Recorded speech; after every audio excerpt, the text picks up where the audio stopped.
Let's trot across the aisle of the chamber and visit with Representative Cyndi Munson, District 85, and she was elected in 2015, so you have your chops about you, and we're Facebook friends. And what about your grade? I think everybody's giving it an A+, so maybe I shouldn't even ask that anymore, but what about productivity and success in interim studies? Hopefully you saw, it's good to have the microphone on before you use it. Hopefully you saw cute pictures of my nephew, those new glasses. That's why it's important to be friends with me on Facebook.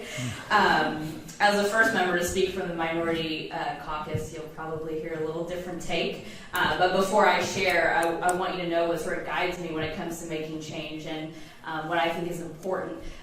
When we're making change, it's important to know there's always room to grow. I agree with my colleagues from across the chamber and across the aisle that it was a much better session after the last 3 or 4 years that we've lived through, being able to have quality conversations. The minority caucus being able to be a part of the budget process in the sense of actually getting a chance to sit and meet with the appropriations chair in the House to better understand the mechanics of the budget. Those things are all very important regardless of what side of the aisle that you're on. So I really felt like in the House anyway, our leadership really felt like it was important to better educate current members and also those who were new, because we had new members in our caucus as well. And want to echo the leadership of women. In a caucus of 24, we have 11 women in the Democratic caucus. So we're very proud of that and grateful for the women who worked hard, and the men, but the women who, we have a different experience on the campaign trail than men do.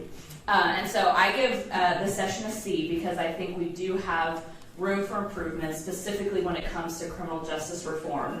That was personally the most disappointing piece of this last legislative session for me, because I feel like it's something that we can change and we have the opportunity to get it done. And when I use the word opportunity, I mean the word political will. I think you have members on both sides of the aisle who are anxious and willing to do the work to change the lives of Oklahomans, and we just didn't make the mark this last session. I'm hopeful in this next session that we'll get it done, because as we're out talking to our community and visiting with people, I think Oklahomans have that same feeling, that they want to see criminal justice reform really tackled and taken care of. And that matters to business owners and those of you who are in the business world, because you need folks to be out and doing good work and being with their families and taking care of themselves. And I've worked in organizations that serve families who have family members who are incarcerated, specifically children. And that's one of the worst traumatic events that a child can face.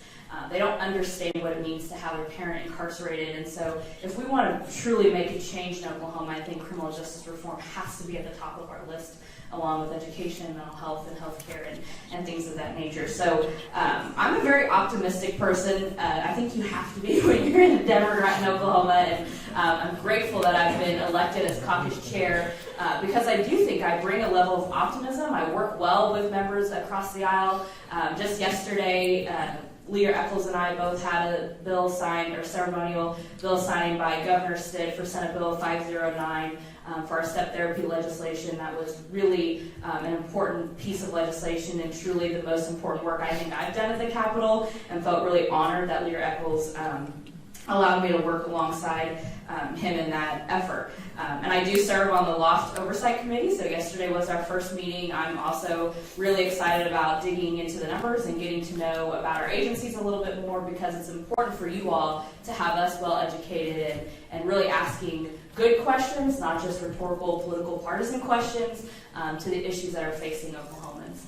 When it comes to interim studies, I'm working on childhood hunger and trauma-informed care, a program that some of you may be familiar with called Handle with Care, just to better inform teachers and schools of what's happening in our kiddos' lives. So I'm honored to be here every year, honored to serve House District 85, and have really enjoyed my career so far in the House. So Thank you, Representative. Appreciate it.